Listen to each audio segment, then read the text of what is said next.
You're listening to a podcast by Warwick University's Cage Research Centre, produced together with On Humans. I'm your host, Ilari Mäkelä.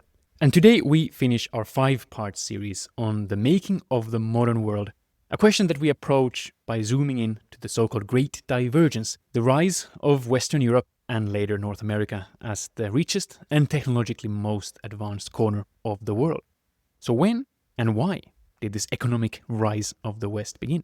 The past 4 episodes have already offered an epic flyover of this vast terrain, and to bring it to a safe close, we have not one, but 2 of the leading scholars on the topic. Warwick University's own Bishnupriya Gupta, a leading scholar on India's place in the Great Divergence, and her longtime collaborator Stephen Broadberry, an Oxford professor and the world's leading expert on historical GDP comparisons. They have collaborated for over 20 years trying to get down to the hard data. When did the Great Divergence begin? How did it take shape? And what do answers to those 2 questions tell us about the explanations? Were India's troubles caused by colonialism, or did they start before it? When did northwestern Europe, especially Britain, emerge as the leader that it was in the world economy? When did it overtake China? Or what about Russia, Persia, Eastern Africa? What does the data we have tell us about the big shape of the story? And what remains unknown? We're going to talk about all of this today, and we're going to end with the question of the 21st century.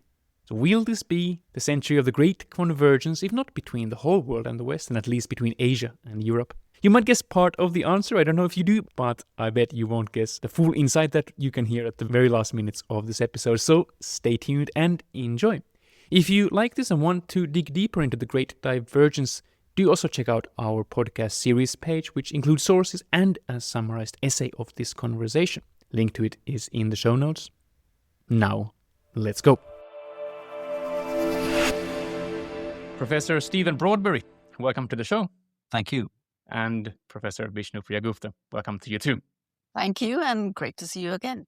You're both experts who, for people who work in this field, would be the first names to come to mind when thinking about the Great Divergence. But not only individually, you've also had a very productive collaboration for 20 years at least now. What's the story? How did this collaboration begin and proceed? This was, I think, 2002, after Ken Pomerantz's book came out.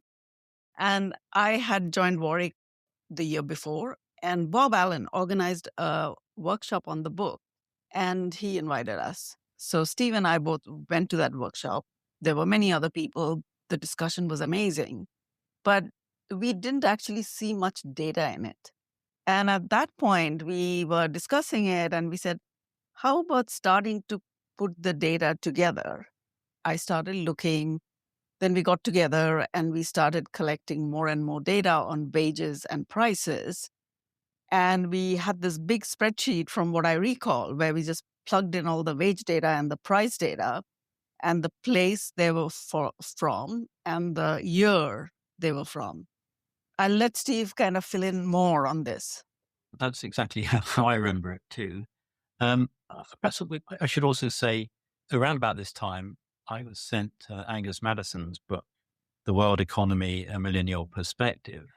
And so his book set out what I think was at that time the received wisdom, which is that the Great Divergence, had already begun well before the Industrial Revolution.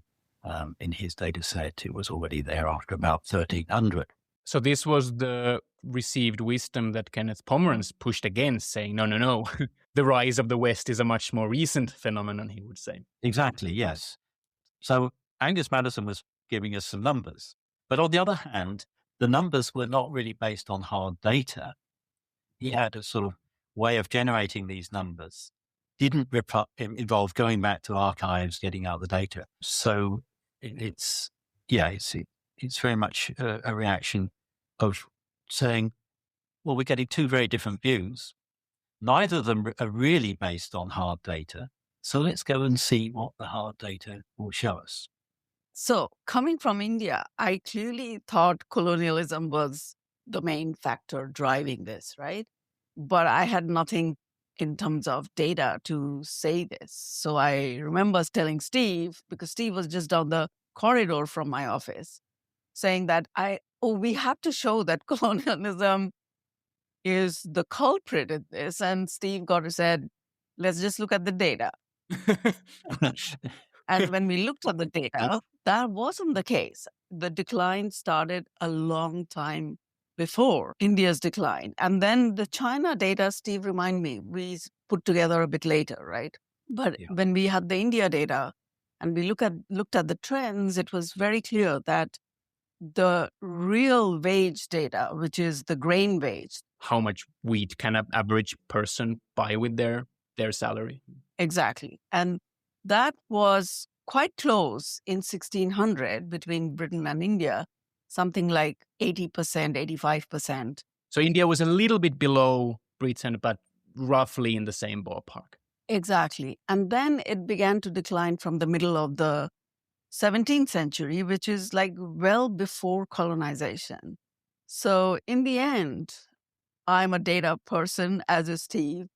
I had to go with the data and see what the trend was. And we pushed back the date of the Great Divergence to about middle of the 17th century. But that's very interesting, and I'm happy that you mentioned that, Bishnu, because dates can feel quite abstract or quite antiquarian, quite academic as a question. Well, did it happen in 1700 or 30? Who cares? But of course, why it does matter a lot is that it matters to how we tell the story and how to explain it. But even there are two different things that we can look at. If we just focus on this question of how much was the average worker earning, you make a very, very interesting point in your paper that there's actually two different questions. One is how much bread, which is most important for their living standards.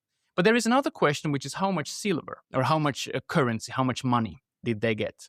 And am I right that the picture is actually quite different when we look at this money wage, which might sound like it's not so important because, if the bread is more expensive and you make more money, you're not going to be much happier. However, it does have an interesting twist to the story. So what is the story with the question of these two different forms of measuring how well the average person was earning? It's helpful to think in terms of the world today. In a poor country today, you look at the wages, and you couldn't survive if you took that wage to the United States or something. You'd be dead in 3 weeks.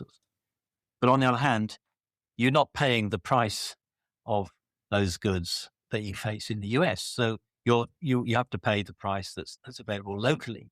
And so, this was the case in the 18th century as well. And what exactly was the case then? So what I remember from the data is that the lead of not Europe, not even Europe or even Western Europe, but in particular, what Ken Pomeranz already suggested was actually the most economically dynamic region, so Britain, Low Countries, so Netherlands, Belgium, that they, even before you see them having much more bread on the table, you do see them having much more silver in the pockets. Yeah, no, I think that's exactly right.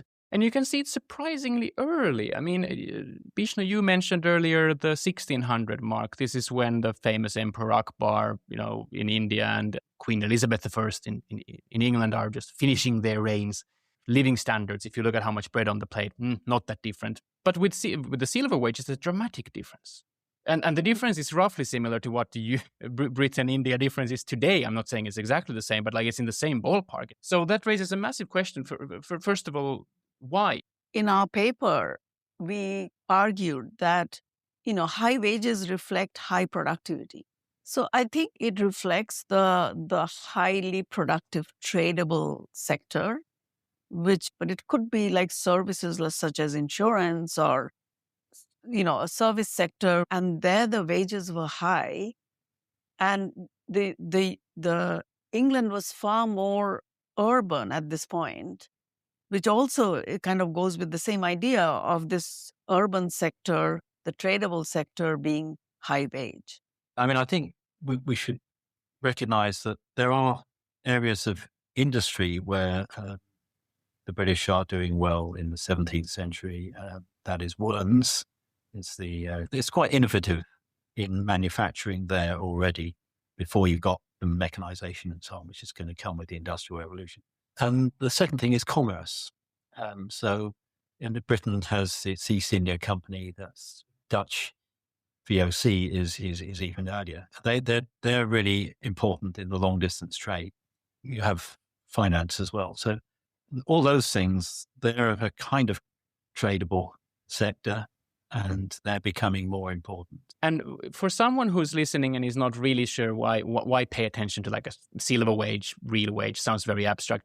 Is the right way to think about it something like in 1600, over a century before the Industrial Revolution? There's not necessarily much more bread on the plate in the British farmhouse than in the Indian farmhouse, but the British have more access to all the little luxuries of life, whether it's new woolen things, whether it's overseas tradable things. Whatever savings from the salary the Brits make, they can buy many more things with that than the Indian counterpart. Yes, and this is we do have quantitative evidence on that too from probate inventories. So when people die, they have to record everything they own, and you can see if you analyze that systematically, you're seeing many more clocks, furniture. So this is something like the very deep origins of the middle class. Yes. Yeah. Well, I just wanted to add something to that. Like if you see the descriptive accounts of Indian courts, the Mughal courts, etc., people talk about the wealth of the emperor, whereas you can think of alternative descriptions which are given by travelers where you don't see high living standards. So I think ultimately the question boils down to what is the middle class? If you have big gaps between the very rich and the poor and the rest of the population, you don't really have a middle class. And in England, it is that group is much bigger, and therefore you see this diversification of consumption earlier on. If we just to simplify things, we focus first on India versus Britain. Would it be right to say that unfortunately, we don't have data going back to the medieval times? The data starts around 1600 that you have so far collected. Is it right to say that around the 1600 early modern phase, the ships are sailing across the Atlantic and already around Africa from Europe? But this is long before the Industrial Revolution or the colonization of India, both of which happened in the second half of the 1700s. So around the 1600 mark, Britain, India looks pretty similar if you look at the amount of bread on the plate, but look very different if you look at this kind of silver wage, middle class behavior.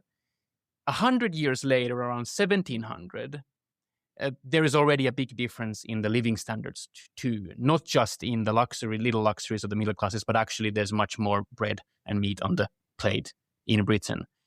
And this already also happens before the Industrial Revolution and the colonization of India. Is that the right timeline to think about India-Britain comparison?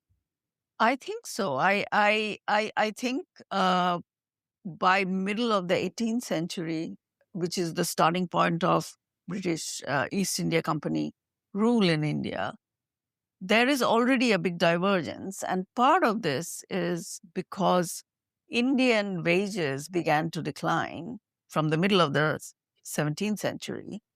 We don't know very much about the reasons for it. This is a field of research, but there are several things that were happening. One is that the land, agriculture was moving into land which was probably less productive.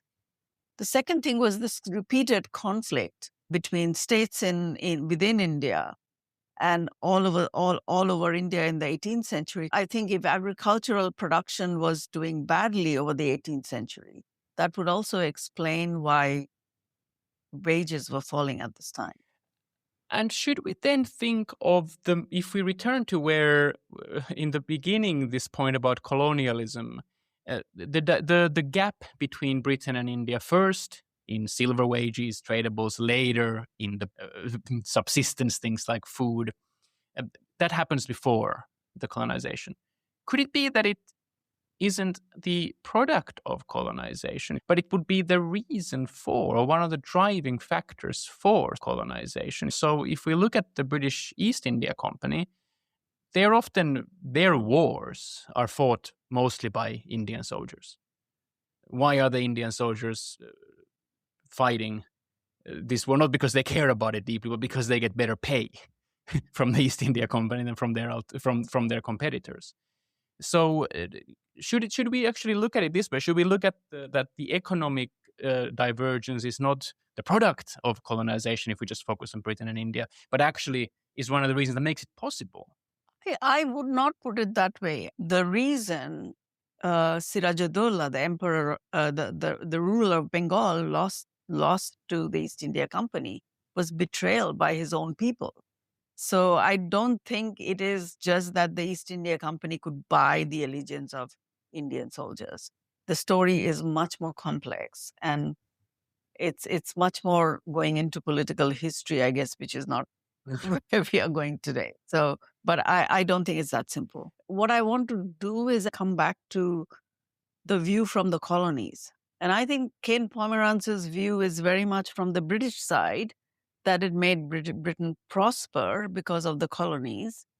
My view is more from the side of the colonies, that you have a part of the world which is dynamic, then colonizing and ruling countries which are not that developed. What do they give back to these countries? And is the story one of extraction, or is the story one of injecting prosperity? And I am more on the side of extraction because I see this flatlining of growth for about 100 years. Extraction in the sense not by looting natural resources, it's more by not doing much for the economy itself. So, for example, investing in agriculture in India. Asimoglu Johnson and Robinson, on the other hand, would say where the colonizers settled, they brought in their own institutions, and that helped to prosper. That helped these economies to prosper. Like the United States. Exactly, and Australia. And where they did not, there was extraction. And I think there is some truth to that stylized fact, because you do see this mines in Africa. You do see extraction of resources in many parts of the world. And therefore, all the material, raw material, food, etc., that was needed for the Industrial Revolution did come, not everything did come from the colonies, but a lot of things did. We also have to think of the slave plantations, which made cotton cheap and allowed the Industrial Revolution to progress. That is definitely one aspect of colonization. And therefore, I do find the extractive aspect of colonization not allowing these economies to find a path to prosperity. So there are no spillovers from the imperial country to the colonies in terms of which path to take. Having said that, this is a very stylized view. You can think of many more nuances, railways, some industries, etc. But overall, this kind of flatlining of growth to me is kind of reflects some form of extraction. So am I hearing you right that yes, there was growth before colonies, that it wasn't just because of colonies that Britain grew, but what the colonialization really did was it prevented those areas from catching up? Exactly. Modern economic growth. It has independent factors other than colonies. But what I'm saying is that it didn't flow into the colonies in the same way. Well, what about the rest of the world? How much was India unique in a way that they started having a really tough time, globally speaking, around this time? Versus how much was it Britain that was unique in this kind of middle class, tradable goods, high silver wages in 1600, and then later high living standards overall, even before the Industrial Revolution, and then of course the Industrial Revolution and the world's biggest empire. Is it Britain that's the odd one out, and is India roughly representing what's happening kind of everywhere? Everyone's kind of stuck, except in this one corner of Europe. How should we think about this when we start zooming out from just comparing these two countries? A lot of the debate has really focused on China. And my feeling is China, it's a little bit later. It probably is around about 1700. I also have had conversations with Ken Pomerantz about this, and he says, yeah, he thinks it was too far to say it was 1800. More like 1750. So if you think about it, the difference has really narrowed from when the debate began. people were saying, well, 1300 maybe versus 1800. That's 500-year difference. We're now down to a 50-year difference. I think that's one of the great achievements of this debate, was to bring people closer together. And the differences are now relatively small. If you look at the GDP per capita data, China, Britain, the Netherlands, well, then it really is clear, probably by the 18th century, 1700. Ken Pomerantz is prepared to say 1750. That's a big it's a big change, I think. 500 years to 50 years. The reason that I would date the Great Divergence to 1700 in the Chinese case is only if you look at the Yangtze Delta, which is about the same size as France. Yeah. If you compare with the whole of China, then no, the Great Divergence has already begun by 1400. So Pomerantz was right that these most dynamic regions in China stay on par with Britain and Netherlands much further than if we just take China as a whole. Yes, and it's also quite interesting that also that actually what the leading region is changes. It's from the north to the south. So the Yangtze Delta is in the south, and that is the leading Chinese region. Well, it's not entirely clear where the reversal happens, but if you went back to the Song dynasty, it's still somewhere in the north. Pomerantz will be happy to hear that that you agree, because he made this explicit in our conversation. He said that look, the coal, most of the easily accessible fossil fuels are in the north. They are therefore 1,000 years ago during Song dynasty, it was easier for China to have this kind of not really industrial revolution, but they're blasting a lot of iron furnaces. Yes, and they don't. And he says that look, what Britain really had as an advantage was, well, one thing was the American colonies, but the other thing was fossil fuels, easily accessible fossil fuels, and China kind of lost them by this quirk of human geography, where the humans moved to the south, or where the economic activity moved to the south. So at least it seems that there's a plausible story to be told there, according to the data you've also gathered. I think Steve has been quite keen to look at regional differences in India. So if there's a graduate student listening to this podcast, I think they should get in touch with Steve. Yeah, because I think hopefully it might interest you as well. It may interest me. Very good. Do you want to say anything about the rest of the world, whether it's the Swahili coast in Africa, whether it's Persia, whether it's Russia, whether it's Eastern Europe, Central Europe? Are they, of course, they have their own quirks, of course, they have their own peculiarities, but can we, at the very high level of approximation, say that the story is quite flat everywhere except for Northwestern Europe in 15, 16, 1700? I would say yes, but in a way that, I mean, there are periods of growth, and then it goes away again. Okay. And so, if you looked at Madison data, I mean, he had like one observation for 1,000, another one for 1,500, another one for 1,600, 1,700, 1,820. You just get flat lines, right? But it's not like that at all. Well, because we've now got a lot of data going back to the year 1000 thereabouts, and you see there's a period of growth, and then it goes away again. There's a crash, something happens, and then another. So you're getting these fluctuations over quite long periods. You might have half a century of growth, and then terrible period. But I think that pattern is fairly common anywhere I've looked. So I've been trying to fill in more of these gaps. So I've worked on Japan with Vishnu as well. I've worked on China, Russia now. I think that's the pattern you get is, yes, it is flat in the sense that there's no trend. Yes. But on the other hand, it goes up and then down. And that's my characterization of it. Yeah. I wanted to kind of bring in this view. I don't know what you think of it, Steve, is the paper by Joachim Woth and Nico Weitlander, which looks at the urbanization in Northwestern Europe, which brings with it high mortality. So this idea that post-Black Death, England doesn't go back to the Malthusian low wage is something quite unique to Northwestern Europe. And I don't think that you see elsewhere. And you see so everything Steve has talked about kind of interacts with this scenario where the wages never go back to subsistence. And therefore that creates a path towards modern economic growth.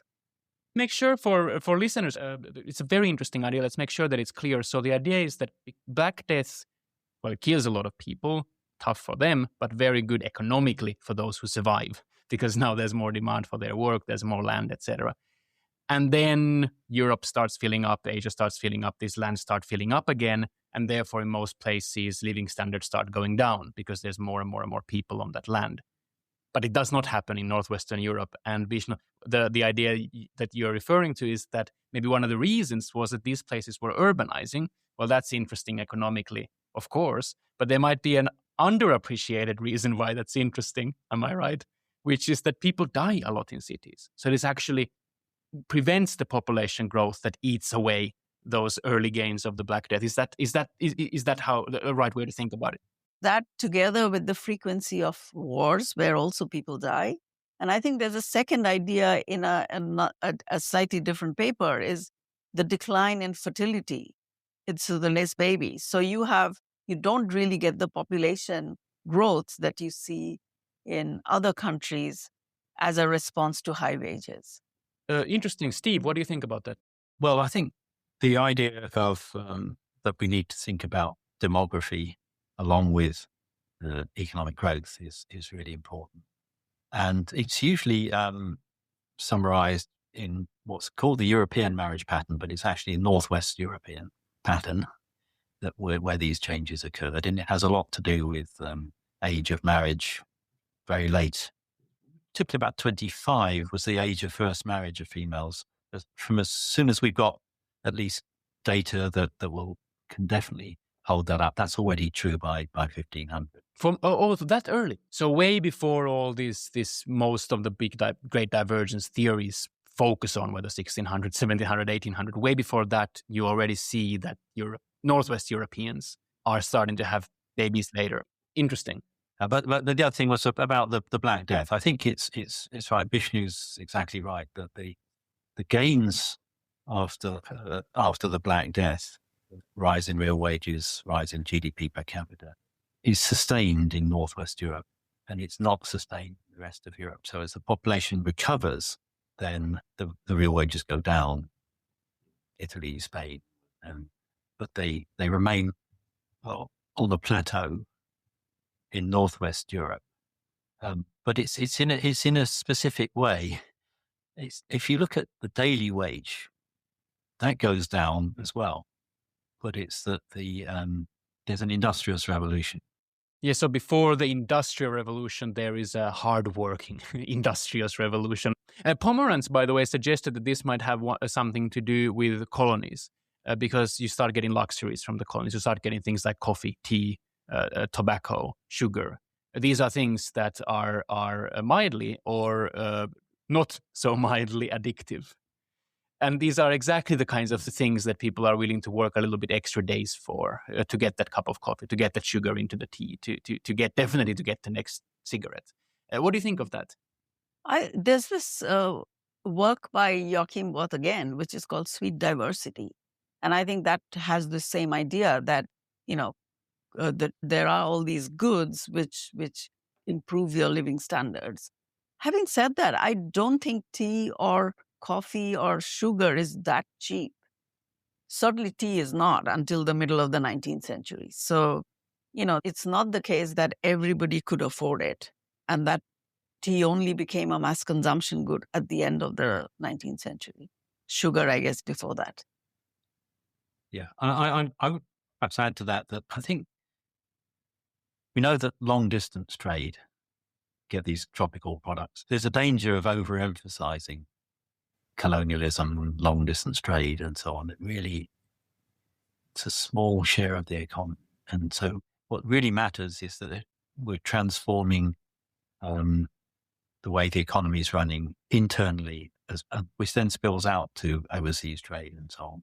But then the question is how and why? I mean, for example, Bob Allen has a theory about why is the British economy changing the way it is according to him, according to what he said it pretty plain and clear to me, is that he thinks that it's because of the colonies, and because the colonies, the American colonies, so way before, for example, India is colonized, is that you can create the situation where you have a big market for manufactured goods in the Americas, who will then ship back all sorts of agricultural products. Well, you say a big market, but that's not true in the early days. It starts in the 17th century. It's very small. In the 18th century, it's also very small. It's not getting up to even the size of the British market until the mid-19th century. I think that it's, first of all, successful in its trade in Europe. And most of the trade is with Europe. It's not with the colonies. It's building up that, and that's leading to the growth of the middle class, so on. So I think, I don't think we want to exaggerate the role of the colonies early on. They're small. So the way I want to think of the colonies as contributing something early on is that a lot of people would start migrating from Europe. The colonies are used to relocate people to new lands, and therefore you take off that pressure on land quite early on. It's not the same magnitude of migration as we see in the 19th century, but there's still migration to the Americas and settling on land which was not originally British. Yes, indeed. Now here's the big next question. Is this one story, and then the story ends, and then we happen to have the next big story in this exact same wet corner of the world, the Industrial Revolution? Or is the Industrial Revolution something that actually happens because of all of this that we've been discussing so far? Bob Allen strongly believes that the Industrial Revolution is the product, in many ways, of this, all of the stuff that happens before. What do you think? This is the big question. Is what we've been discussing so far one story, or is it one part of the same story? I think it's very much a continuous story, and you have to follow it through. So at this point, maybe it's a good idea to bring in technology. So it's always this question, why Britain and not China or India?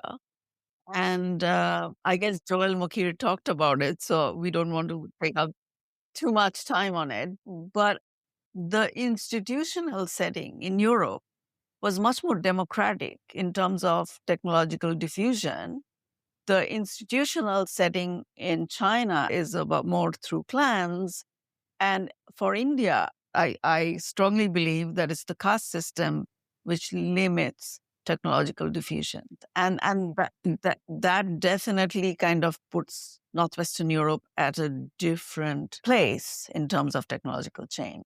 So you said democratic, not because there is a one vote, one whatever, but democratic in the sense that a big part of the population is, at least in principle, and probably a little bit in practice, able to participate in the exciting novel gadgets being developed. They can become apprentice and they can gain knowledge, then they can move somewhere and take this knowledge with them.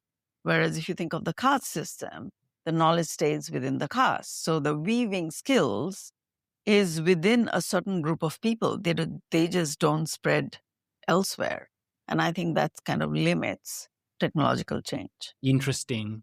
Also, I think there is a story which we haven't discussed so far, which is about fiscal capacity, which leads to better public goods, all kinds of better outcomes. And the question then is, why didn't China and India have the same outcome?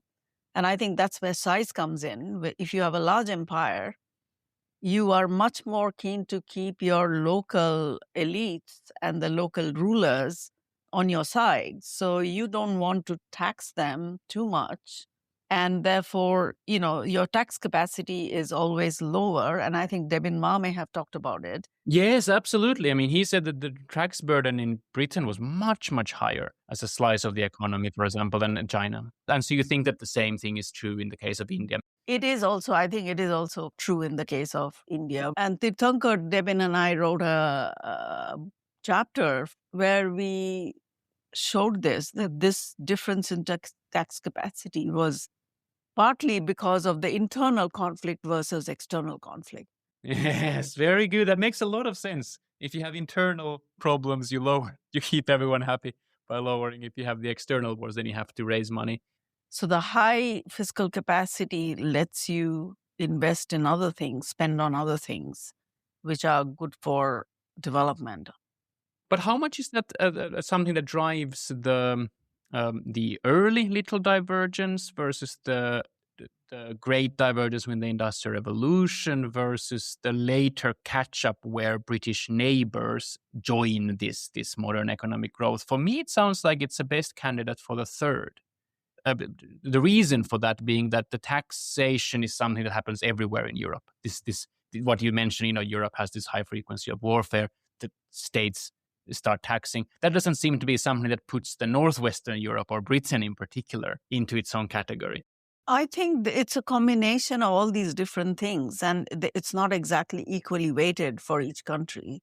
And so Northwestern Europe, to me, had all these conditions at the same time. And although the rest of Europe had, frequent warfare, they did not have the other conditions kicking in at the same time. So you do see, that dynamic as well. Good. Well, let's have one reflection on the different theories that we've discussed today and that have been featured on this series on this what drives the British Industrial Revolution. One of the great questions of history.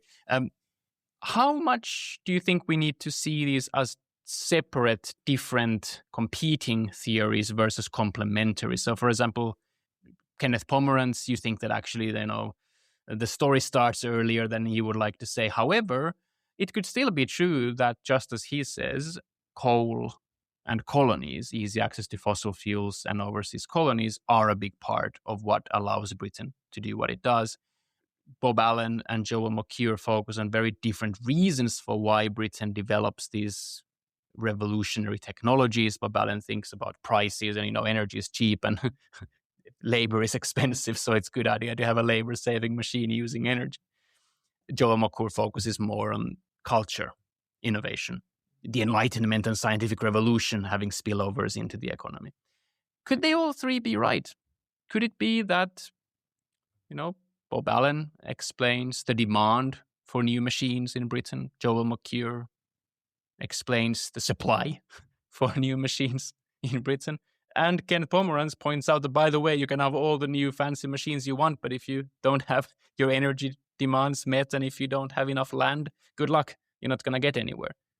So could it be that actually all of these three are not alternative competing theories, but different angles into the same question? What do you think?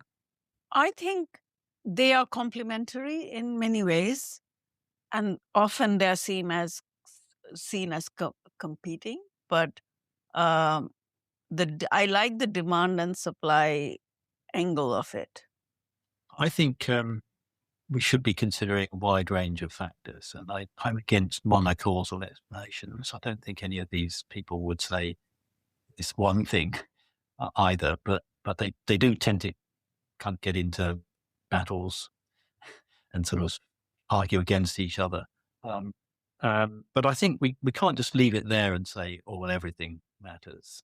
I think we need some kind of way of analyzing things and add some value. So, I would always make the distinction between proximate and ultimate factors. I think we can probably hope to reach agreement, more or less agreement on some of the proximate factors, in the sense that, if we think of the output GDP, that's a result of the inputs of capital, labor, human capital, and so on. Then we sort of growth accounting, we can put numbers on those things. And when we get to the ultimate sources, though, at this point, it seems to me it's much harder to envisage agreement because we don't really have a framework in which these things all fit together. Well, before we finish, you've already mentioned that if there is a student out there who wants to look at the regional differences in India, get in touch. Anything else that people working in this area should, any underappreciated angle you think that people should look at and should get in touch if they want to do that?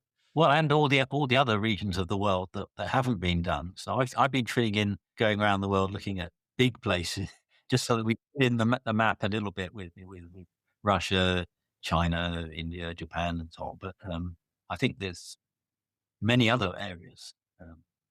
Has anyone looked at East Africa, the Swahili coast? Because that seems like a very dynamic place when it comes to ocean trade. The east coast of Africa is really interesting because it was one of the regions that engaged in trade for a very long time. And so therefore, what was the effect on that economy? Those economies would be a really interesting thing to look at. And I think the way the data gathering revolution is going, there is scope for that. Okay. Well, my final question to both of you is, how has all your work together and your work separately, how has it shaped your outlook on the challenges of our time? What I was most surprised about really was the way in which the takeoff to modern economic growth occurred in Northwest Europe. If you think of Malthusian economies as, you've got a bit of growth and then some negative growth, and that what changed in Northwest Europe was that not that they accelerated growth in the positive phases, but that they managed to eliminate the negative phases, or reduce them substantially, and that's why you got the trend growth. There was nothing very rapid about it, so it's very different from after World War II. You get these growth miracles of countries catching up, growing at 6 or 7% a year, or whatever. That's nothing like that happening. It was that they were removing the sort of negative growth phases. And one of the things that I've been struck by recently is, say, when we get to the 21st century, well, we started to have these horrible negative crashes, removing all the growth from the boom before, and the economies, even in the West, have been stagnating. And it's in some ways it's a return to the old world before the Industrial Revolution, when you would have period of growth and then you have a crash, it all goes away. It's rather worrying, and if it in fact is that we got to the growth phase because of institutional changes and so on, we look at institutional changes today, it's rather worrying. I'm very worried that there's been some institutional degradation in the West, and that the period of growth is maybe grinding to a halt. Bishnu, what about you? I think that this whole idea of convergence in economic growth, that poorer countries catch up with the income of the richer countries. And there has been rapid progress in China, and there is progress in India in terms of GDP per capita. And I think there is probably a scope to revisit that again, that is there convergence? So we saw the great divergence, but is there a convergence now? Is this going to be the Asian century rather than Europe or North America? Well, let's put the bets down. Will this be the Asian century, Bishnu? What do you think? I think so. I think the China's progress is just phenomenal, and where it ends in terms of the concentration of technology, concentration of all kinds of developments, we'll see in several decades away. I don't know. It's hard for me to predict now. Steve, what do you think? Bets down. Is this going to be the Asian century? I gave a talk in Beijing just before Christmas, and one of the things I did was just to compare. I needed to go up to the present, and so I looked at the regional variation again. What difference did that make? If you look at Chinese level of GDP per capita. It's about half of the West European average level. But if you look at either the Shanghai province or the Beijing province, they both had a population of about 25 to 28 million, I think, which is a reasonable sized European country. So they have actually closed the gap. I started my talk talking about the great divergence and ended up with the great convergence. So it's a fair comparison, I think. So if we take Ken Pomerantz's original point, which is don't compare the Britain to China, it's an unfair comparison. Compare dynamic regions with dynamic regions. We have lived through the great divergence and the great convergence. Is that right? Yes, that's it. Yeah. Stephen Broadberry, Bishnupriya Gupta, thank you so much for all the wonderful work and your time today. Thank you. Thank you for having us. Okay, that was it. That was the end of the 5-part Great Divergence series on the making of the modern world, produced by Warwick University's Cage Research Centre and On Humans. I hope that you've enjoyed this. If you want to dig deeper, there are more materials than just podcast on our series page. You'll find a link to it in the show notes. And if you like this, consider giving the show a nice review on whatever podcast app you're using and share it with a friend or a colleague who might enjoy it. But that's it for today. Thank you for joining us.